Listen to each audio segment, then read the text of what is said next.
তাকে ওখানে একটা বালুর জমা ছিল রাস্তার পাশে, তাকে প্রথমে বালুর মধ্যে চাপা দিয়ে দিয়েছিল। তারপর সে কোনো মতো ওখান থেকে ওঠার পর বেধড়ক তাকে মারধর করা হয়েছে এই মর্মে যে সে একজন মুসলমান, মুসলমানকে থাকতে দেওয়া হবে না। যেরকমটা বাংলাদেশে মৌলবাদী শক্তিরা হিন্দুদের উপর আক্রমণ করছে, এখানেও ঠিক ভারতবর্ষের মধ্যে মৌলবাদী শক্তি যারা আরএসএস এর বিচারধারায় বিশ্বাস করে, তারা এই নিরপরাধ নিরীহ একজন লোককে, গরিব লোককে, সে মুসলমান বলে তাকে বেধড়ক কালকে মারধর করা হয়েছে।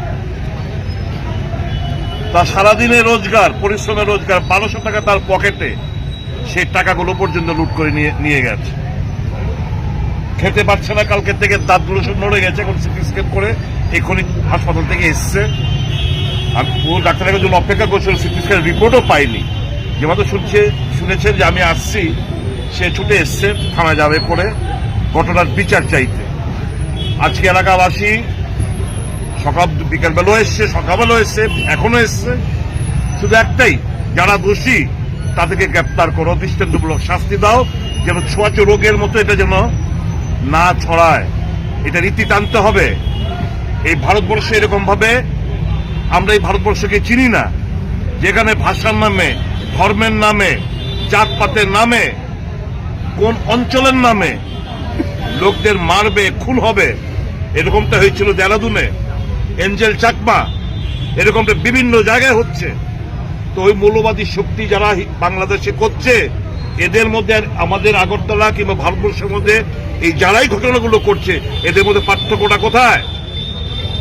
ভারতবর্ষে এরকম ভাবে চলতে দেওয়া যায় না। এতদিন ছিল না এরকম, কিন্তু গত 11-12 বছর ধরে একটা অন্যরকম ভারতবর্ষ আমরা দেখতে পাচ্ছি। এর বিরুদ্ধে সমস্ত জনগণকে এগিয়ে আসতে হবে। এরা যারা কট্টর মুসলমান বিরোধী এবং হিন্দুত্ব এজেন্ডা বলে, এরা হিন্দুত্বকে বদনাম করছে, সনাতন ধর্মকে বদনাম করছে।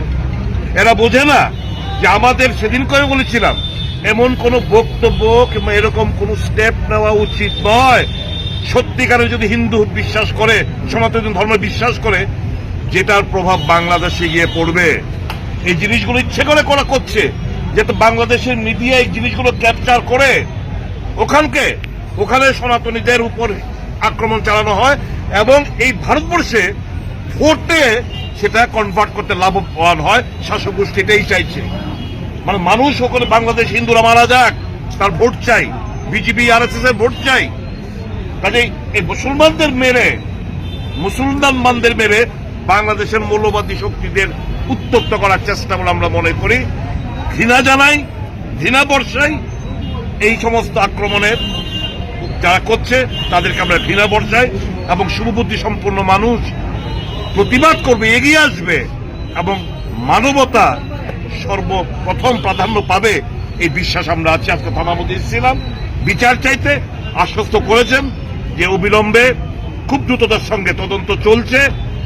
যারাই জঘন্যতম ঘটনাগুলো করেছে তাদেরকে চিহ্নিত করে তাদেরকে গ্রেপ্তার করবে এবং তাকে বিচার পাইয়ে দেবে।